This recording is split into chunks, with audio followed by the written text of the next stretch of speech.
মুকুন্দ দাস তার ছোট একটা ছেলে, 5 বছরের ছেলে, যার নাম হলো গোবিন্দ। আমার নামটা কি? যার নাম হলো গোবিন্দ। মুকুন্দ দাস পেশায় ছিল কবিরাজি। কি পেশা করতো গো মা? কবিরাজি করতো। তো কবিরাজি করার জন্য মাঝে মধ্যে তার সেবার মধ্যে একটা বিঘ্ন ঘটে যেত। বিঘ্নটা কিরকম? সে তো 3 বেলা বৈষ্ণব ছিল, তো 3 বেলা ভগবানকে ভোগ নিবেদন করতো, দুপুরে কিন্তু ভোগ নিবেদন করতো। এখন মাঝে মধ্যে কবিরাজি করার জন্য অনেক দূরে যেতে হতো। এখন দুপুরের ভোগ নিবেদনটা একটু কষ্ট হয়ে যেত। একদিন একজন রোগীর থেকে একজন ব্যক্তি আসলো, এসে বলছেন আমাদের পরিবারে একজন খুবই অসুস্থ, আপনাকে যেতে হবে দুপুর বেলায়, যেতেই হবে। সে বলছে দেখো আমি দুপুরে কি করে যাব, আমি দুপুরে কি করে যাব, আমার প্রাণ গোবিন্দকে তো সেবা দিতে হবে, আমার ভগবানকে সেবা দিতে হবে, ওই সেবা রেখে আমি কি করে যাব, কি করে যাব। বারবার বলছেন দেখুন আমাদের পরিবারের ওই লোকটা খুবই অসুস্থ, আপনি যদি না যান তাকে তো বাঁচাতে পারবো না, আপনি একটু কষ্ট করে যেতে হবে আপনাকে। সে বলছে দেখুন আমি ভগবানের সেবা রেখে আমি কি করে যাই। চিন্তায় পড়ে গেল। ছোট ছেলে গোবিন্দ, 5 বছর। কত বছর মা? ওমা কত বছর? বাবার কাছে গিয়ে বলো বাবা, ও বাবা তুমি কেন চিন্তা করছো, আমি তো আছি। ওমা কথাটা লক্ষ্য রাখো। বাবাকে বলছে বাবা তুমি কেন চিন্তা করছো, আমি আছি না বাবা, তুমি চলে যাও, আমি গোপালের সেবা দিব। আমি কার সেবা দিব? আমি গোপালের সেবা দিব। বাবা বলছেন বাবা রে, গোপাল সেবা দিতে গেলে তো অনেক কীর্তন আদি করতে হয়, অনেক মন্ত্র আদি বলতে হয়, তুই তো পারবি না। তখন সে বলল বাবা তুমি না একদিন আমায় বলেছো যে ব্যক্তি কোনো কিছু জানে না সে যদি একটু প্রেম সহকারে ভগবানকে যদি ভোগ দেয় ভগবান নাকি সেটা গ্রহণ করে। ও বাবা আমি তো মন্ত্র জানি না, আমার মধ্যে কোনো কিছু নাই, কিন্তু বাবা তুমি না একদিন বলেছো প্রেম সহকারে দিলে তিনি গ্রহণ করে, আমি না একটু প্রেম সহকারে গোপালকে ভোগ দিব। এই কথা বলার পরে বাবা একটু আশ্বস্ত হলো। বাবা বলছে তাহলে আমি তোকে সবকিছু দেখিয়ে দিলাম, তুই ওই রকম ভাবে ভোগ দিবি। ওই কথা বলে বাবা চলে গেল। যখন দুপুর হলো, 5 বছরের ছেলে গোবিন্দ কোথায় গেল গো মা? মা কোথায় গেল? ঠাকুর ঘরে গেল। কার সেবা দেওয়ার জন্য? ভগবান গোপালের সেবা দেওয়ার জন্য। মা গোপাল সেবা দিতে গিয়ে বাবা যেমনি বলেছে ঠিক সেভাবেই দিয়েছে। ভোগ দেওয়ার পরে ডাকছে গোপাল আসো। মা একটু লক্ষ্য রাখো, বলছে ও গোপাল আসো। গোপালকে আসে না গো মা। আমার গোপালকে ডাকে, গোপাল আসে না কেন? বলছে ও গোপাল আসো না, ভোগ তো দিলাম, আসো না কেন? তৎপর চিন্তা করলো আমার সেবার মধ্যে মনে হয় কোনো ভুল হয়েছে, আমি এত করে ডাকছি আসে না কেন। চিন্তা করে দেখো দরজাটা খোলা। বলছেন দরজাটা মনে হয় লাগাতে হবে, দরজাটা মনে হয় লাগাতে হবে। ওই চিন্তা করে মা যখনই দরজাটা লাগালো, লাগিয়ে বলছে ও প্রভু তুমি এখনো আসছো না কেন? আমি তো দরজা লাগিয়ে দিয়েছি প্রভু, আমি দরজা লাগিয়ে দিয়েছি, এবার তো তুমি আসো। ও মা ভগবান আসে না, ভগবান আসে না।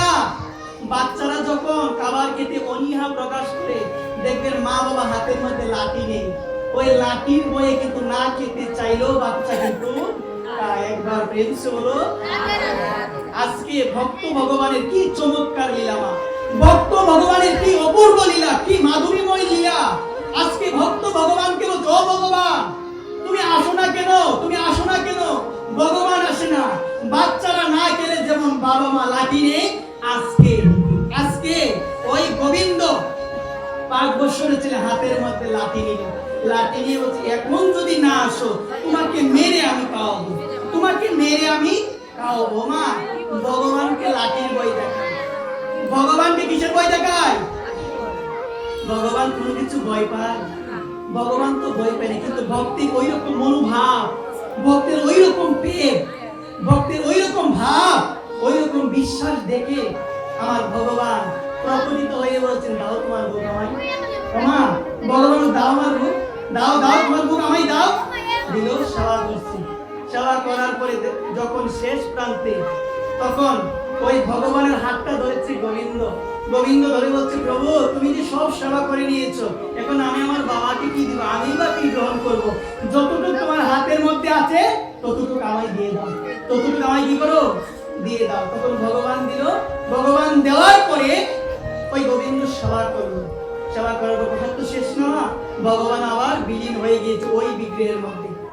বিকাল যখন হলো, বিকাল যখন হলো তখন ফিরে আসলো। কে ফিরে আসলো? বাবা মুকুন্দ ফিরে আসলো। এসে বলছে বাবা তোকে যে আমি বলেছিলাম দুপুর বেলায় গোপালের সেবা দেওয়ার জন্য, তুই কি সেবা দিয়েছিস? তুই কি সেবা দিয়েছিস? এই কথা বলার পর বলছে বাবা দিয়েছ হচ্ছে প্রসাদ কোথায়? ও মা তোমরা লক্ষ্য রাখো। কি বলছি গো? প্রসাদ কোথায়? বলছে বাবা প্রসাদ তো নাই। বলছে কেন প্রসাদ থাকবে না? কারণ আমি প্রতিদিন ভোগ দিই, প্রসাদ থাকে। বলছে বাবা আমি যে ভোগ দিয়েছি সব ভোগ গোবিন্দ খেয়ে নিয়েছে, সব ভোগ গোপাল খেয়ে নিয়েছে, প্রসাদ নাই। বাবা চিন্তা করলো আমার ছেলে মনে হয় আমার সঙ্গে মিথ্যা কথা হচ্ছে, এত বছর হয়ে গেল সেবা দেই কোনোদিন গ্রহণ করে না, আজকে সে কি বলছে? সে কি বলছে গো মা? সে বলছে ভগবান কে নিয়েছে। বিশ্বাস করে না, বলছে আমার ছেলে আমার সঙ্গে আজকে মিথ্যা কথা বলছে। বাবা চিন্তা করলো আমার ছেলেকে একদিন হাতে নাতে ধরতে হবে। কিভাবে ধরতে হবে? হাতে নাতে ধরতে হবে। ওই চিন্তা করে বাবা বলছে বাবা রে আগামীকালও দুপুরের সেবাটা তুই দিবি, আমি আরেক জায়গায় যাব। আসল কথা কোন জায়গায় যাবে? কোন জায়গায় যাবে না, কিন্তু ছেলেকে ধরার জন্য, ছেলেকে পরীক্ষা করার জন্য সে ভাবছে আমার ছেলে আমার সঙ্গে মিথ্যা কথা বলছে, আমি প্রতিদিন সেবা দেই, আমার বুক একটু কমে না, গোপাল নেয় না। আর আজকে আমার ছেলে সে প্রথম দিন সেবা দিল, তার বুক বুঝি গোপাল নিয়ে নিল। ওই রকম চিন্তা করে তখন পরের দিন বলছে বাবা আমি চলে যাচ্ছি, তোমাকে যেমনি বলেছি ঠিক সেভাবে তুমি কার সেবা দিবে? ভগবান গোবিন্দের সেবা দিবে। ওমা যখন দুপুর হলো মন্দিরে গেছে, এইদিকে মন্দিরের পিছনে লুকিয়ে আছে তার বাবা। ওমা কোথায় লুকিয়ে আছে বলো তো? কোথায়? মন্দিরের পিছনে লুকিয়ে আছে। আজকে ছেলেকে আমি হাতে নাতে ধরবো, আমার ছেলে আমার সঙ্গে মিথ্যা কথা বলছে, আজকে তাকে আমি হাতে নাতে ধরবো। এদিকে দুপুর হয়েছে, ভগবানকে ভোগ দিয়েছে, আগামীকালের মতো প্রভুকে ডাকে, ও প্রভু আসো তুমি, ও প্রভু তুমি আসো।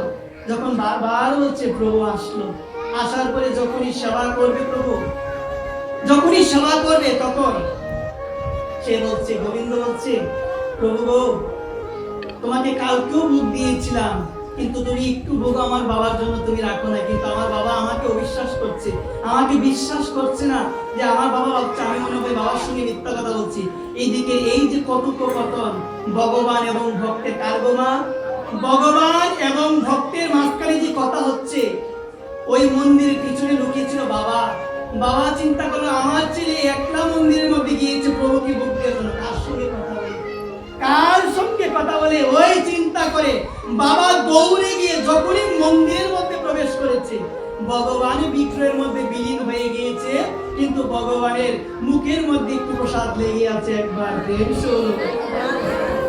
একটু লেগে আছে। অবাক হয়ে গেছে, বলছে বাবা তুই কার সাথে কথা বলেছিস?